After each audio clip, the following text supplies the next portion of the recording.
en su tranquilidad,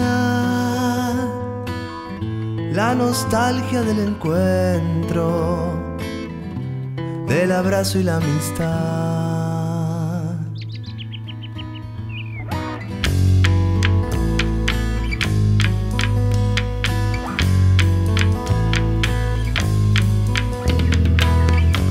La quietud de nuestro encierro nos obliga a ordenar esos viejos sentimientos y la nueva ansiedad. Y cuando vuelvo a escuchar tu voz, no me hace falta disimular, las heridas siempre dan que hablar. Y cuando nos volvamos a ver, las cicatrices se harán notar, cuando la muerte nos habla hay que escuchar.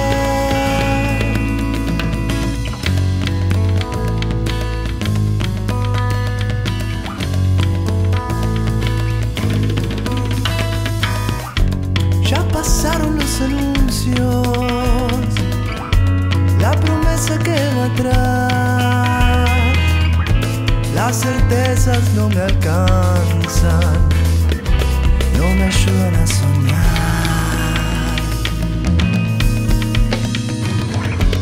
El baúl de los recuerdos, esas fotos de papá y mamá, los anteojos de mi abuelo, nadie sabe dónde están. Y cuando vuelvo a escuchar tu voz, no me hace falta disimular, las heridas siempre dan que hablar. Y cuando nos volvamos a ver, las cicatrices se harán notar, cuando la muerte nos habla hay que escuchar.